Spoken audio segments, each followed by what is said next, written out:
this is an iHeart podcast. Guaranteed human.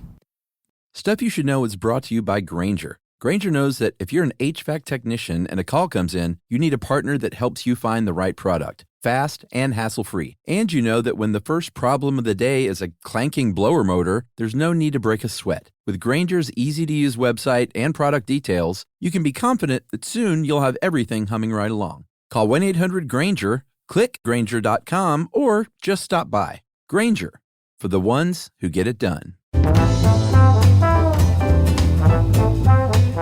Hey, and welcome to the short stuff. I'm Josh. Chuck's here too. Jerry's here somewhere. She's gotten a little lost, but we'll find her eventually. So this is short stuff. Well, I know what Jerry's not doing. She's not over there sleeping on a park bench. No, not these days. Not in any given city, Chuck. I'll tell you that much. That's right. You did a great job with this. This is something I had never heard of.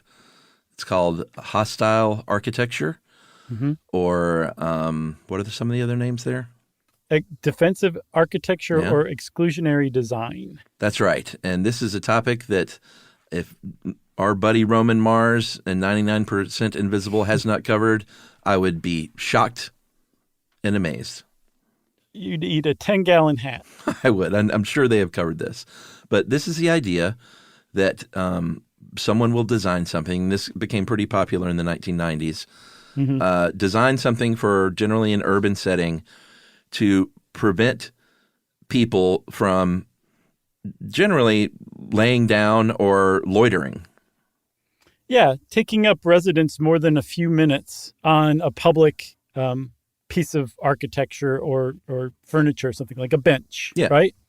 Like if you go today and you sit down on a bench, there's a really good chance that there's going to be an armrest for you. And you're like, oh, this is really nice. Like in the middle. Yeah. But if you are unhoused, if you're a homeless person, that's a problem for you because you can't lay on that bench because that armrest is right there in the middle. That's hostile architecture. It's design of public stuff that is created with the express purpose of keeping people from using it aside from very specific, approved, upstanding ways. That's right. It's not always just people. You might see businesses that have spikes, anti-pigeon spikes above signage, or billboard signs that have spikes. That's to keep those pigeons from pooping all over it. It's another example. Sure. And it's not exactly new. It became really big in urban design in the 1990s, like you said. But the earliest I saw went back to the 19th century in towns like Venice, Italy. This is good. They added urine deflectors, and they're still there today. If you look up Venice urine deflectors, they got really creative with putting these in, and you might just walk right past them and not realize what you're walking past. But the point of it is it's like a sloped mound going up about chest height in a corner of a public building. If you pee in that corner, your pee is going to be deflected right back onto you, so you're not going to pee right there. That's an example of early hostile architecture. Yep. It's pretty funny. If you Google Venice urine deflectors, it's right there. Yeah. They're still covered in pee. Yeah, they are still. It's really gross, but they're also pretty in their way. Like it's like an old-timey design, you know? Yeah. In Amsterdam, they have those, I don't know if they still do, but when I went in the 90s, they had it's just sort of a cylinder that you go and stand in. I guess as a man, I don't think I saw any women using these, so you can pee-pee, but it's just like a cylinder, but it's not like it's like a porta potty, but it's open air. So it's kind of a spiral. So you walk just around a very quick curve, so no one can see you, but your head is above, the top of it. So you're just standing there. See, everything. So you can see the look of relief on the person's face as they're peeing? Yeah, you're just standing there peeing in front of everyone, but you've got a little concrete thing sort of wrapped around you from the neck down. Man, if you're an exhibitionist, you could do worse than go around Amsterdam. In lots of ways. So the whole idea of these things, and this is a guy you found named Robert Rosenberger, who is associate professor at the School of Public Policy at Georgia Tech here in Atlanta. He said it keeps it kind of invisible to most people, which is part of the larger strategy, perhaps 99% invisible even, because the whole idea is like they don't want you to be aware of this stuff. They just want your average person to walk along and think like, no, my city just cares about everyone. And so they wanted you to have an armrest in the middle of a park bench. Exactly. So for you, that's great. Or you're sitting on one of those like concrete slab benches, and the little like not spikes, but little mini slabs of metal that are baked into that concrete slab. They don't bother you at all. You can sit between them even and maybe kind of rub them with your finger. It feels nice. But if you're a skateboarder, you can't rail slide on that concrete slab. That's right. Another reason hostile architecture was developed to thwart skateboarders. If you drive through Atlanta in the downtown connector, you will notice these very large rocks and mini boulders under the overpasses there. And that was because Atlanta had a tent population of unhoused people living under these to keep from being rained on. So City of Atlanta came in, stacked a bunch of huge rocks under there, and now the tents are mere feet away getting rained on. Yes. So, yeah, but to the person driving by, if they even notice those rocks and think about them, they might conclude that they're for erosion prevention. Another really common form of hostile architecture or hostile design is keeping really, really, really bright lights in places like subway alcoves or other places where somebody might sleep. But to you, the person who doesn't need to sleep out in the public, that's just a safety measure, right? So like you said, the whole thing is designed to just be completely invisible until you try to use them in the ways that they're designed to prevent you from using them. That's right. Maybe let's take a break. We'll talk about a few more examples in London and New York and elsewhere, and then talk about what the problem is with this right after this.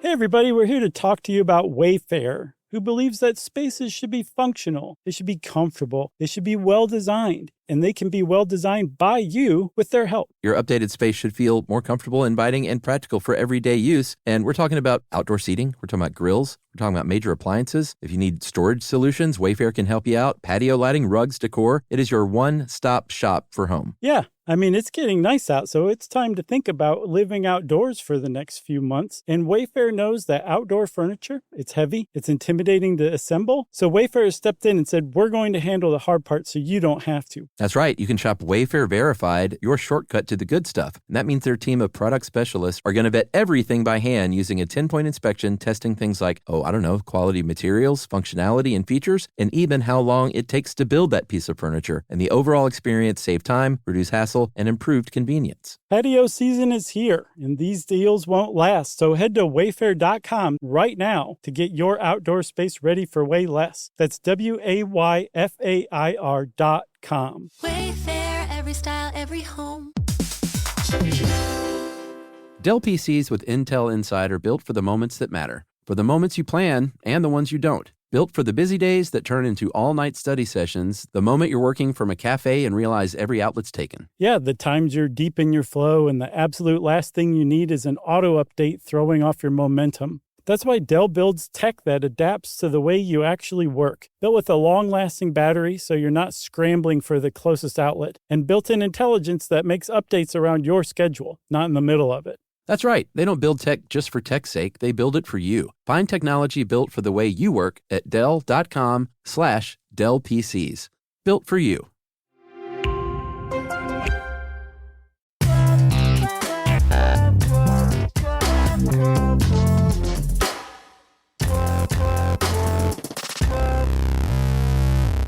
All right, so we've mentioned a few examples of hostile architecture. Another big one that you've seen in New York, if you've been lately, have been they called leaning bars. Instead of a bench, it will be like against the wall of a subway or just maybe on the backside of a sidewalk, and it's just a row of sort of slightly slanted at about bottom height, where you can just kind of rest your bottom and lean and catch a little bit of a break without sitting. New York, I did look these up, and they have sold them or at least part of the sale to people is like, hey, this is actually good because it helps people that have trouble sitting down and standing up. So that's a big, and that is a genuine plus for something like this. But it's also to keep people from sleeping and, potentially fouling that bench in some way. Yeah. And I mean, if they were adding leaning bars to the benches that are already there, rather than taking out the benches and replacing them with leaning bars, I think their case would be a little more solid. Agreed. There's a very famous piece of hostile architecture called the Camden Bench that was designed back in 2012. And the Camden Borough of London, their council, commissioned it. And it is a 2-ton slab of concrete. It is a big rectangular mass of concrete. If you look at a design for it, it slopes in different directions. So there's no part of it that's flat. The top side, the very top point of it, is a meandering ridge. And there's basically no features whatsoever. And all of this is designed to keep people from sleeping on it, to keep people from sitting on it too long. It's almost like a leaning kind of thing too, but you're sitting. It's just not particularly comfortable. Yeah. And then also it deters drug dealing too, because there's nowhere for the drug dealer to kind of like hide their stash underneath the bench, because there isn't really an underneath the bench. No. And they're not great looking.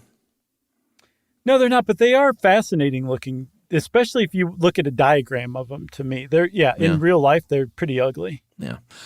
In Canada, they're in Victoria, BC, they have blue lights in public bathrooms because there's a IV drug problem there, and they're trying to prevent people from using drugs, injecting drugs, because you can't detect your vein with that blue light happening, which is something that I never would have considered. I never would have either, but apparently it works pretty well. Another one is to just not provide the things that you would create hostile architecture for in the first place. So just don't put benches out. Don't provide public washrooms. Remove all that stuff that the public uses, and you won't have to worry about homeless people using them in ways you don't want. That's the thinking, at least in places like Toronto, and that kind of approach is called ghost amenities. I love that. I mean, I don't love that. I love that it's called ghost amenities because it really is, it almost calls it out.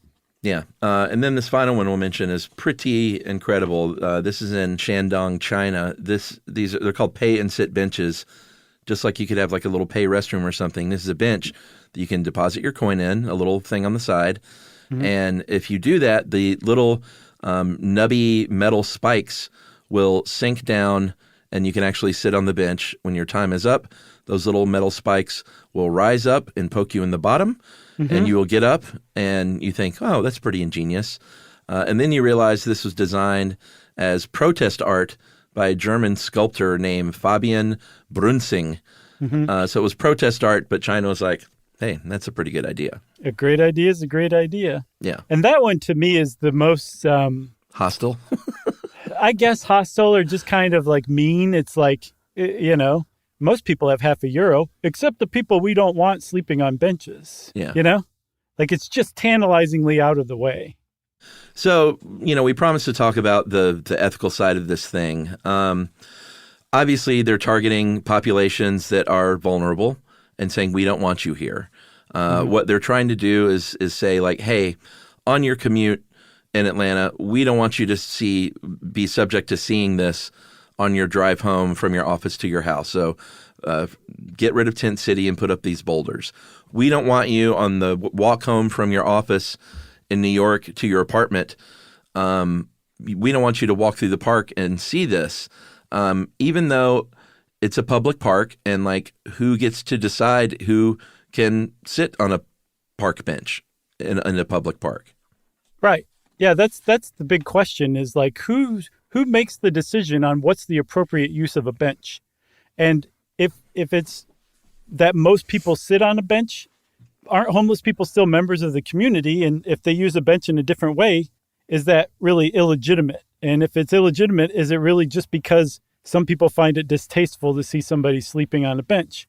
And that's the ethical quandary that people who are opposed to hostile architecture find themselves in, because it doesn't seem to be going anywhere. And probably the biggest problem, aside from like the actual individual impact it has on homeless people, and not just homeless people too, Chuck, a couple of overlooked groups that are affected by hostile architecture are the disabled, the elderly, pregnant people.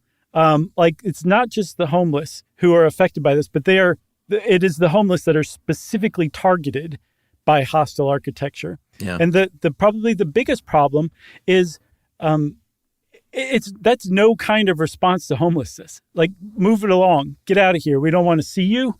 We want you to be more invisible than you already are, have less of a voice than you already are, or than you already have.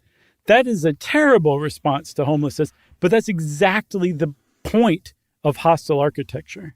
Yep, absolutely. Yeah.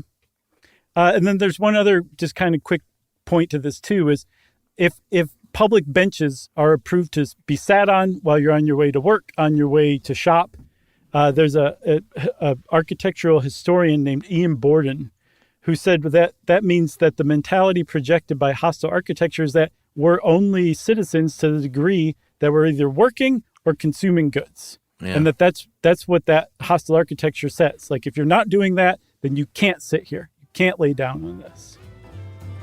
I wonder what Roman Mars said. I'm going to go find that episode and listen. Okay. Well, Chuck's going to do that. I'm going to stop talking, and you put those two things together, and Short Stuff is out. Stuff You Should Know is a production of iHeartRadio. For more podcasts from iHeartRadio, visit the iHeartRadio app, Apple Podcasts, or wherever you listen to your favorite shows.